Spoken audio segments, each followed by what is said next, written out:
Chapitre 3. Le préparationnisme, le poison d'une distorsion. Qu'est-ce que l'Évangile et comment devons-nous le prêcher? Telles sont les questions que soulevait la controverse du Marrow. Et telle est la raison pour laquelle elle est loin de se résumer à une vieille querelle locale désuète, limitée à l'histoire écossaise.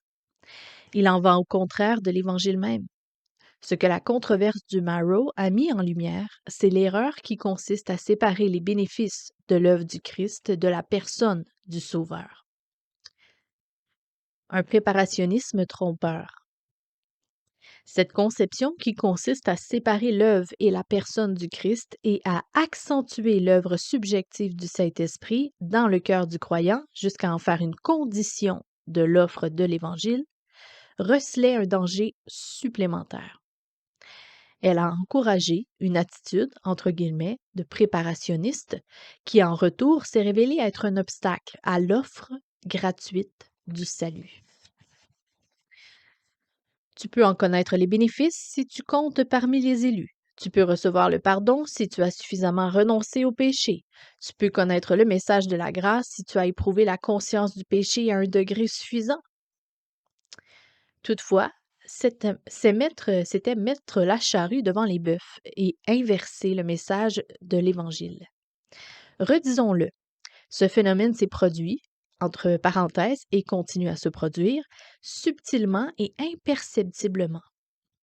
Car chaque fois que nous faisons dépendre la garantie de notre foi en Christ de notre condition subjective, nous la distordons.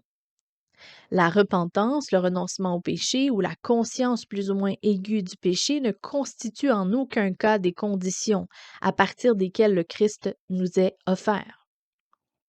Ils peuvent certes constituer des voies par lesquelles le Saint-Esprit travaille en nous à partir de l'impact que l'Évangile a sur nous, mais elles ne sont jamais les fondements de la repentance et de la foi.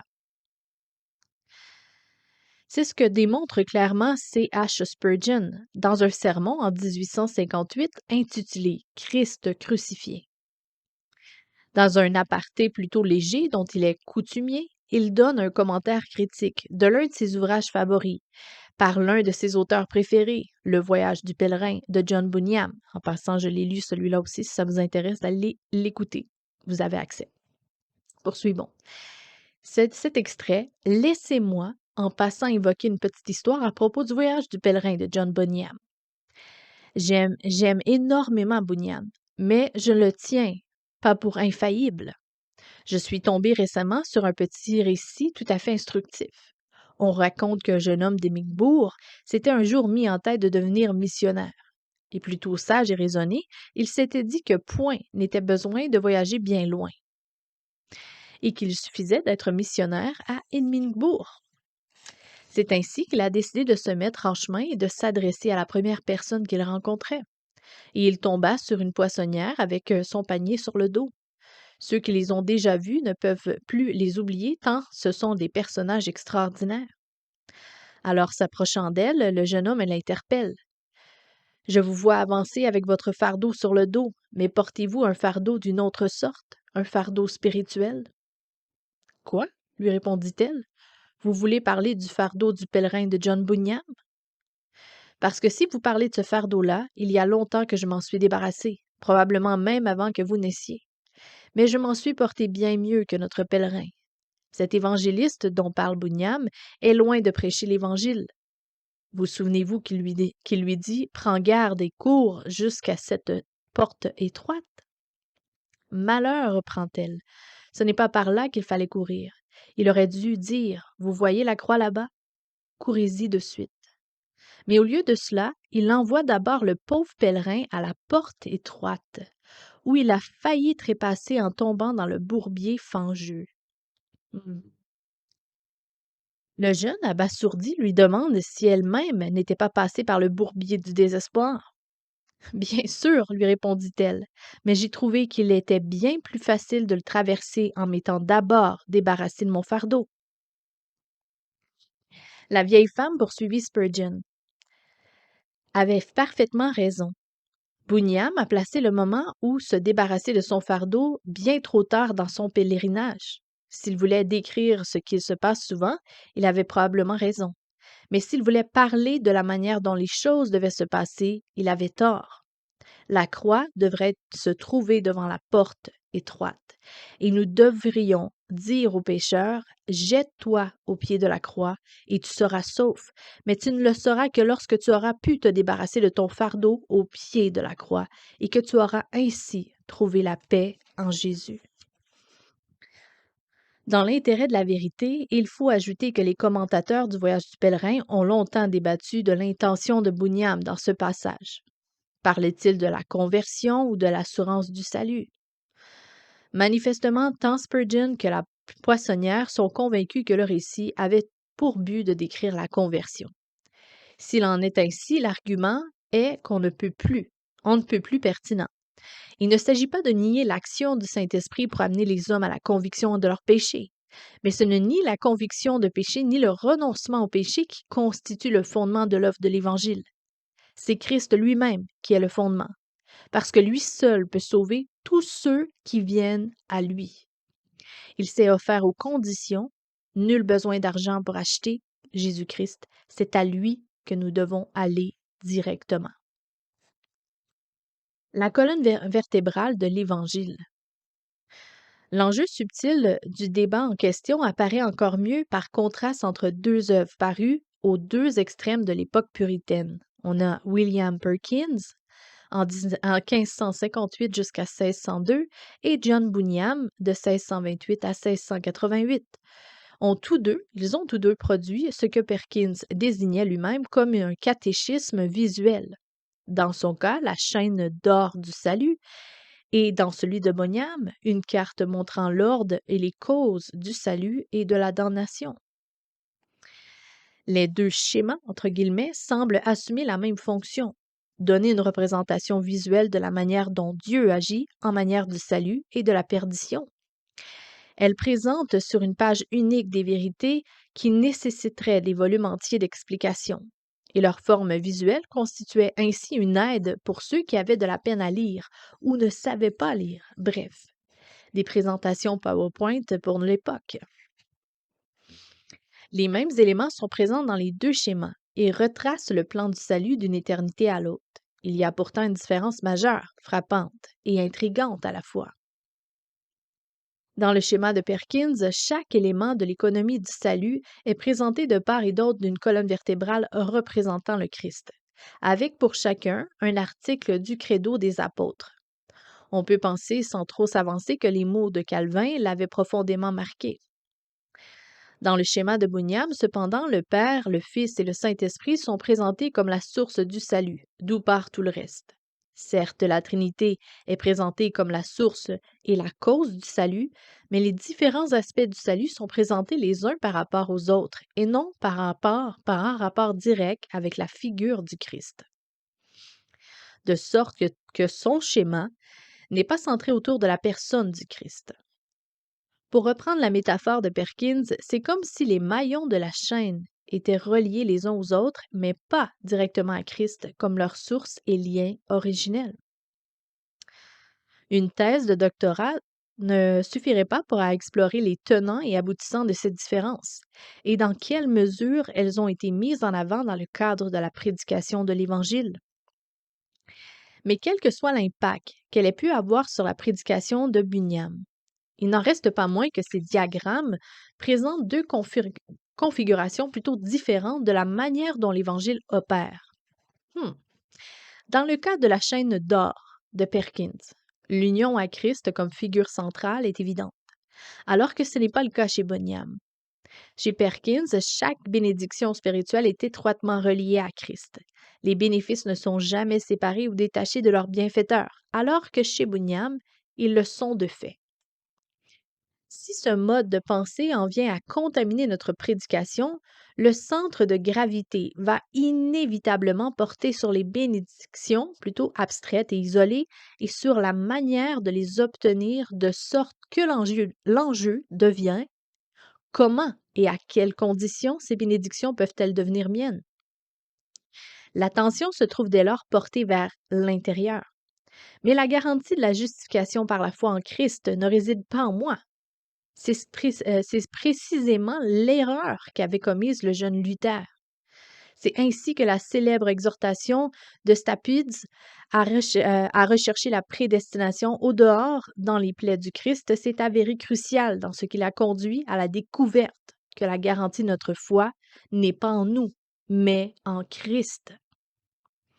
Cette manière de penser de l'ordo salutis peuvent lentement dériver vers ce que l'on appelle parfois les étapes du salut, au sein desquelles sont énoncées, dans un ordre quasi chronologique, qui n'est pas sans rappeler funestrement l'ordo salutis médiéval, c'est-à-dire les expériences par lesquelles il faut être passé avant d'accéder à la foi véritable. Et au bout du compte, puisque ces étapes se suivent, il faudrait forcément avoir à franchir une étape avant de passer à la suivante. Et c'est précisément à ce moment que la question se pose. Quelle dose de conviction de péché faut-il avoir ressenti et quelle tristesse faut-il avoir éprouvée ou quel renoncement au péché est nécessaire avant de pouvoir amorcer la phase suivante? À ce propos, dans le prolongement des théologiens réformés les plus sages, John Owen a pu écrire: aucune règle d'aucun ordre ne peut être prescrite comme nécessaire ou antécédente à la conversion. Les perturbations, les chagrins, les découragements, les peurs ne sont d'aucune utilité. Dieu se plaît à exercer ses pardon, prérogatives et sa souveraineté en la matière et opère en l'âme de chacun par des voies infiniment variées. Il conduit certains par des portes de l'enfer et de la mort jusqu'au repos en son amour, et il aplanit le chemin des autres, leur rendant la route aisée. Certains errent longuement dans les ténèbres, alors que pour d'autres, la première visite de la grâce du Christ suffit à toucher leur âme. La prédication de Pierre au jour de la Pentecôte nous en donne un modèle. Il ne fait pas de la conviction de péché la condition de l'offre du salut. Christ lui-même est le garant de la foi, de sorte que la prédication reste profondément christocentrique. Et c'est Christ lui-même qui est proclamé comme le bienfaiteur en qui le pardon peut être trouvé. La réponse? Ce discours toucha profondément ceux qui l'avaient entendu. Ils demandèrent à Pierre et aux autres apôtres: Frères, que devons-nous faire? Et Pierre leur répondit: Changez et que chacun de vous se fasse baptiser au nom de Jésus-Christ, que pour que vos péchés vous soient pardonnés. Alors vous recevrez le don du Saint-Esprit. L'ordre, entre guillemets, est le suivant. Christ proclamé dans la plénitude de sa personne et de son œuvre, crucifié comme sauveur et ressuscité comme Seigneur, et à ce titre capable de sauver. Conviction des péchés amenés par le Saint-Esprit. La foi, implicite dans les propos de Pierre, et repentance sont deux aspects d'une même réalité dans le Nouveau Testament. Ils jouissent une jouissance des bénédictions qui se trouvent en Christ, c'est-à-dire bénédictions qui trouvent leur forme emblématique dans le baptême. Nous avons relevé que le glissement d'un modèle de Perkins à l'autre de Bunyan est imperceptible, mais souvent inconscient. Pour cette même raison, le retour à l'autre modèle peut s'avérer difficile et demander un effort conscient et une remise en question de nos schémas. Ça, c'est la partie la plus difficile. Pour certains, un tel retour en arrière nécessite une redécouverte de l'enseignement biblique, de sorte qu'ils puissent voir les choses sous un éclairage différent. Du moins, ce fut le cas pour Boston.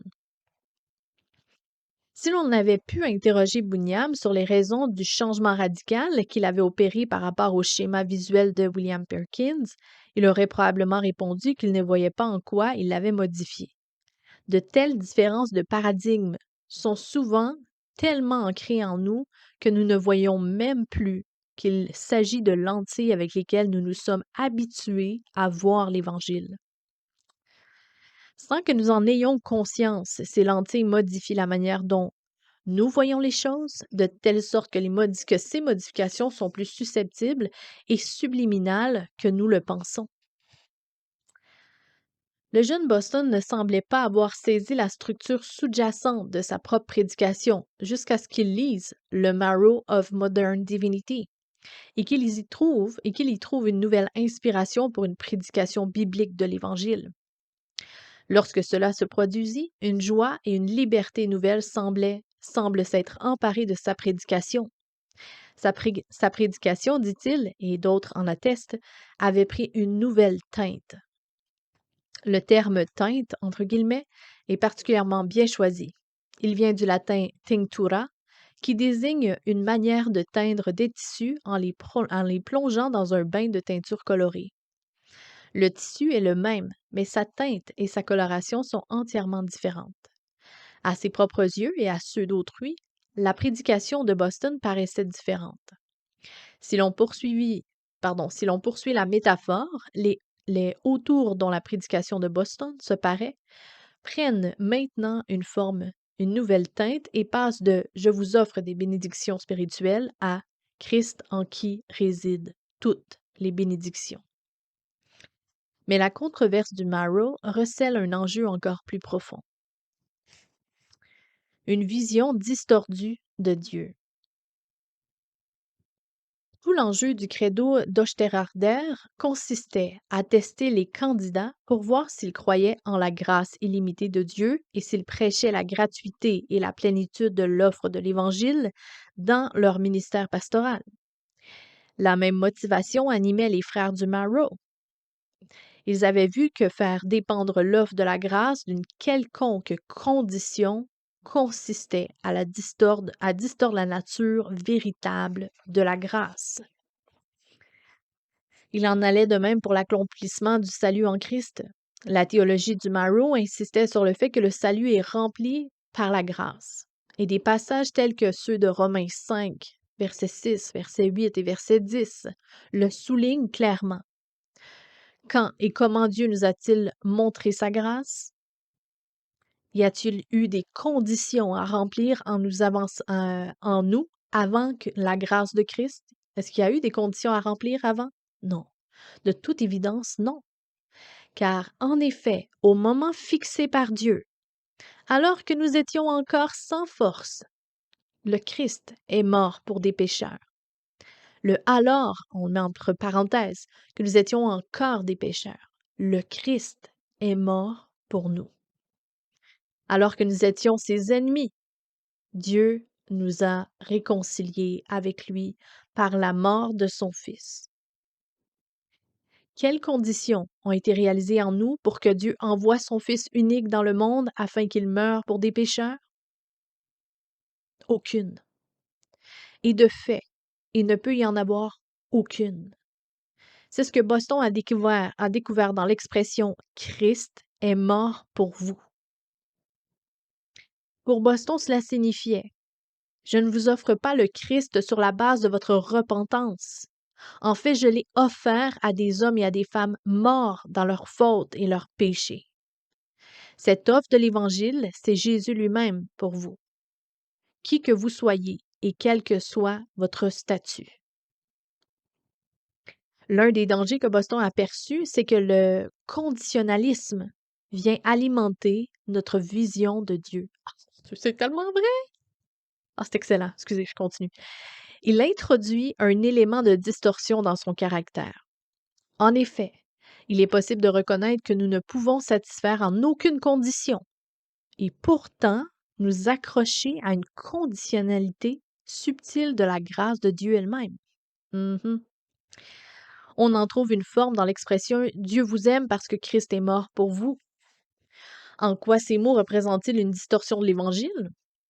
Il sous-entend que la mort du Christ est la raison de l'amour de Dieu pour moi.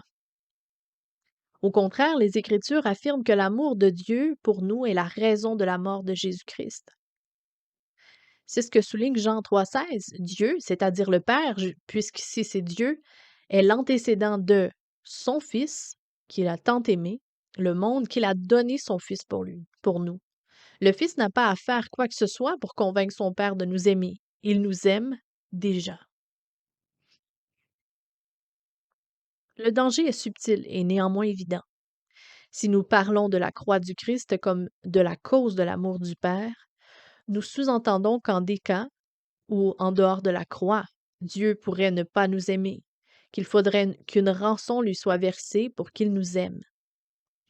Mais s'il a fallu la mort du Christ pour le persuader de nous aimer, le Père, si je meurs, vas-tu enfin les aimer? C'est comme si on dirait ça entre parenthèses. Comment pouvons-nous être sûrs que le Père nous aime, fondamentalement d'un amour éternel? Il est vrai que le Père ne nous aime pas parce que nous sommes pécheurs, mais il nous aime malgré le fait que nous sommes pécheurs. Il nous a aimés avant que le Christ meure pour nous. C'est parce qu'il nous aime que le Christ est mort pour nous. Il ne faut pas confondre le fait que nous ne devons le pardon de nos péchés qu'à la mort et à la résurrection du Christ, avec l'idée très différente qui consiste à dire que Dieu nous aimerait à cause de la mort et de la résurrection du Christ. Non, il nous a aimés dès le départ. Et c'est pourquoi il a envoyé son Fils, qu'il est venu volontairement mourir pour nous. Ainsi, une compréhension correcte de l'œuvre du Christ conduit à la compréhension véritable de l'amour incomparable de Dieu, le Père, à notre égard.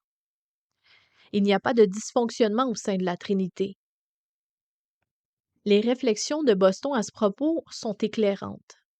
Dans ses mémoires, il revient sur le fait que plus tôt dans sa vie, sa prédication avait été contaminée par son propre légalisme. J'avais des convictions légalistes dans ma propre pratique spirituelle, écrit-il en 1704, alors qu'il porte un regard rétrospectif sur les débuts de son ministère. Il fera preuve plus tard d'un état d'esprit sensiblement différent. Je n'avais pas de penchant particulier pour la doctrine de la conditionnalité de l'alliance de la grâce. Il est intéressant de relever plutôt que Boston avait également des réserves en ce qui concerne ce que l'on appelle l'alliance de la rédemption ou l'alliance de la paix, pactum salutis, qui consiste à prétendre qu'un pacte supratemporel aurait été passé entre le Père, le Fils, en vue de notre rédemption. Et c'est à ce propos que Jonathan Edwards dit ne pas comprendre le schéma de pensée de l'ouvrage de Covenant of Grace, l'Alliance de la grâce de Boston, alors qu'il admet avoir beaucoup apprécié son autre ouvrage Human Nature in its Fourfold State. Je l'ai beaucoup aimé et je pense qu'il a montré là qu'il était un véritable homme de Dieu. L'idée de Boston était que l'alliance de la grâce avait été conclue avec Christ en tant que second homme et dernier Adam, et à travers lui pour son peuple. Le motif présumé de son rejet de l'idée d'une alliance de rédemption est qu'elle pouvait laisser entendre que l'amour du Père pour les pécheurs dépendrait de manière conditionnelle de l'obéissance du Fils au lieu d'être le contexte de cette obéissance. Ce qui à son tour, suggère un écart entre l'amour du Père et celui du Fils dans leur disposition à l'égard des pécheurs. Non seulement une telle doctrine sous-entendrait un dysfonctionnement au sein de la Trinité, mais elle donne une image distordue du caractère de Dieu dans l'esprit du croyant. Nous pouvons être sûrs que la distorsion de Jésus à notre égard est de part en part animée par l'amour, mais nous pourrions craindre que la distorsion du Père soit le résultat d'un travail de persuasion et non d'un élan spontané. En effet, puisqu'il a fallu que le Christ meure, il pourrait se montrer réticent au moment de manifester sa grâce. Si tel est l'esprit dans lequel nous prêchons l'Évangile, et l'esprit dans lequel les gens y répondent, une suspicion sournoise à l'égard du Père pourrait subsister, qui pourrait devenir un sérieux obstacle au bon déroulement de la vie du croyant.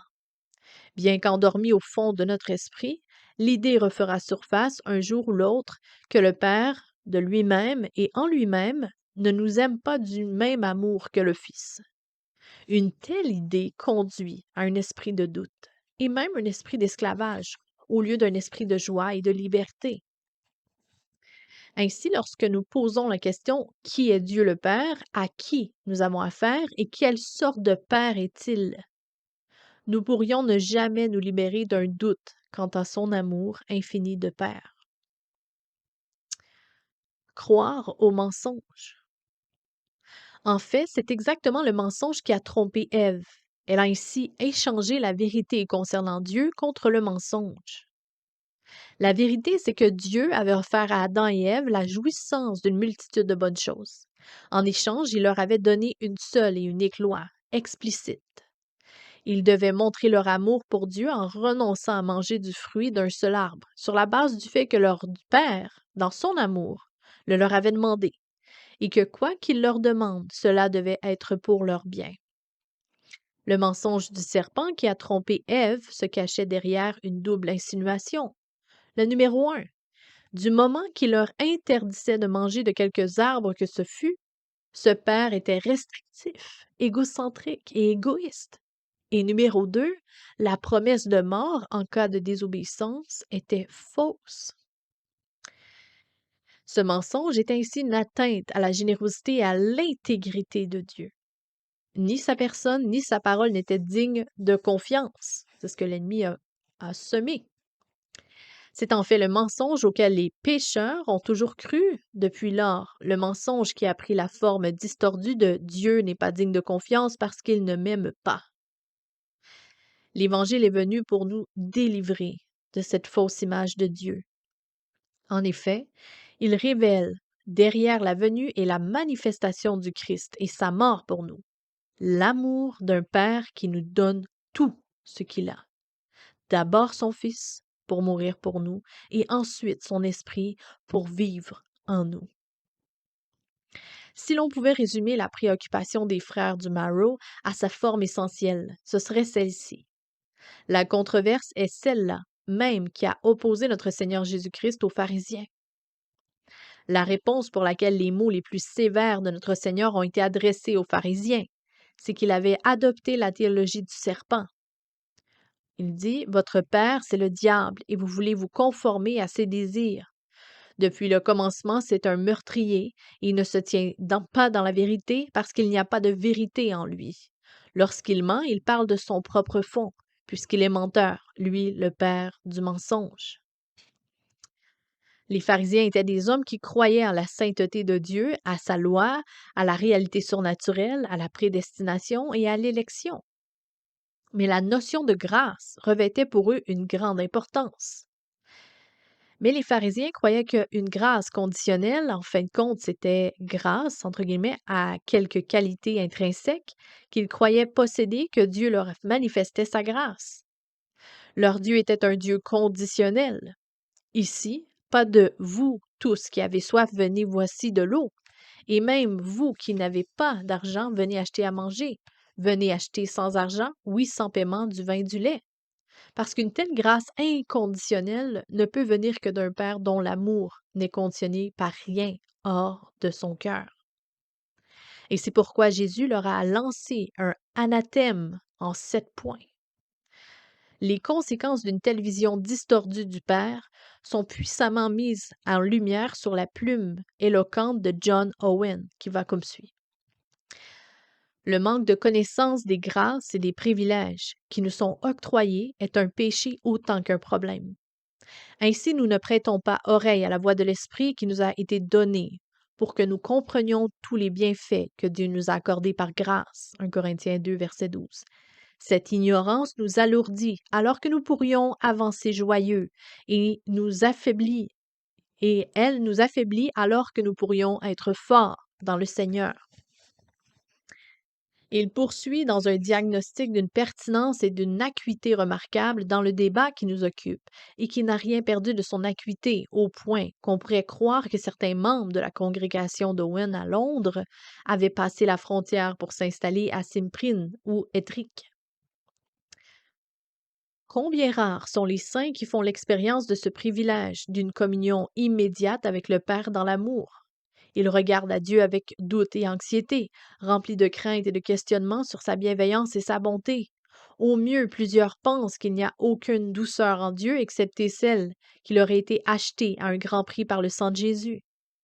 Il est vrai que c'est là le seul chemin d'accès, mais la source et l'origine de tout est dans le sein du Père.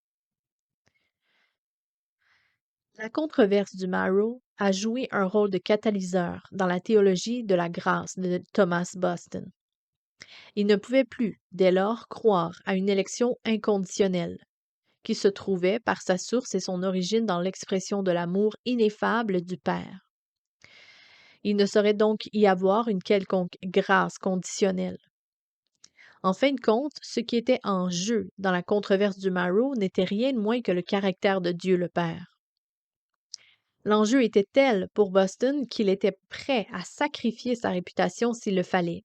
Et après tout, n'était-ce pas pour démontrer l'amour du Père que le Fils s'était dépouillé de toute réputation? Des pasteurs contaminés? Ces considérations ont des conséquences non négligeables pour le ministère chrétien. Une mauvaise compréhension de l'Évangile aura forcément un effet sur l'esprit d'un pasteur et affectera le style et l'atmosphère de sa prédication et de tout son ministère pastoral. Ce que la controverse du Marrow avait révélé, c'est qu'il était possible de reconnaître la vérité de chacun des articles de la confession de foi pris isolément, sans que ces vérités trouvent leur source dans une véritable compréhension de la grâce de Dieu dans l'Évangile. Une telle froideur d'esprit ne peut en retour qu'affecter la prédication et le ministère pastoral. Il y a une certaine orthodoxie au sein de laquelle tous les chapitres de la théologie systématique sont en place et toutes les étapes de l'histoire de la rédemption sont dans le bon ordre, mais à laquelle il manque la vie du tout, comme si tous les membres d'un corps, les bras, les jambes, le torse, la tête, les pieds, les yeux, les oreilles, le nez, la bouche, étaient bien présents, mais qu'il y manquait l'énergie ou même la vie. Il ne faut pas confondre la forme et la force de la piété. Une orthodoxie qui confesse et adopte une vision d'un Père céleste dont l'amour dépend des souffrances de son Fils et de notre repentance conduit inévitablement à une retenue dans la prédication de l'Évangile. Pourquoi?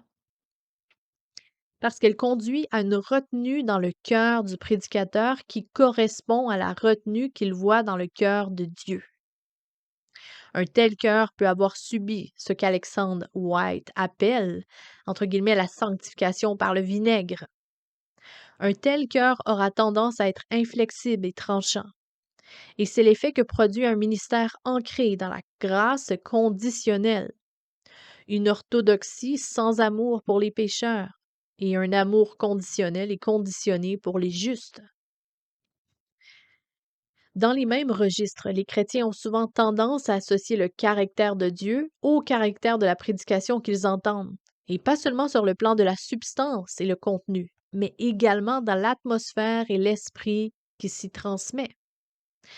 Après tout, n'est-ce pas au cours des prédications que les croyants entendent publiquement la parole de Dieu? Mais que se passe-t-il si une distorsion dans la compréhension et dans le cœur du prédicateur dénature sa présentation du caractère de Dieu?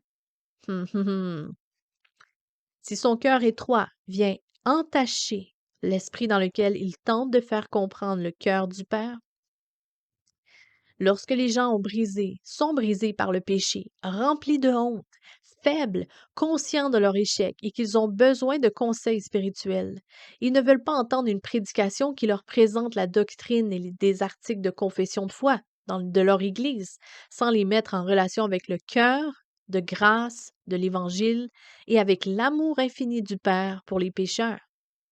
C'est un Père rempli d'amour et de grâce qu'ils ont besoin de connaître.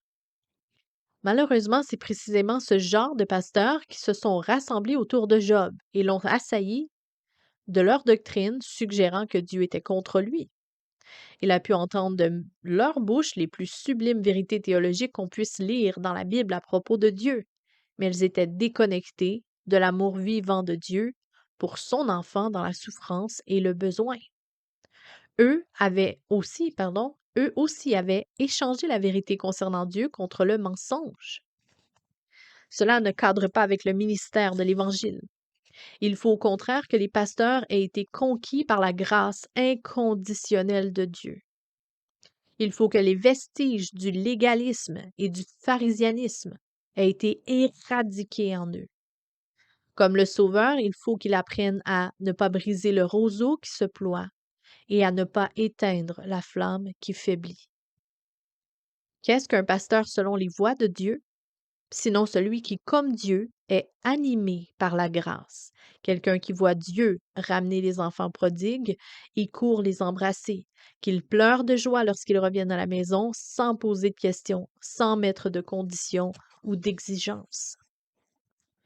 À cet égard, la controverse du Marrow garde toute sa pertinence pour tous les chrétiens, mais elle est particulière pour les pasteurs et les prédicateurs. Elle pose la question: quel type de pasteur suis-je pour ma congrégation? Suis-je comme un père? Ou suis-je peut-être comme le frère aîné de la parabole du fils prodigue, qui ne veut pas et ne peut pas se joindre à la fête? Après tout, comment un frère aîné peut-il être détendu à une fête alors qu'il se demande toujours si son frère prodigue s'est suffisamment repenti de ses péchés et a eu suffisamment honte de ses fautes?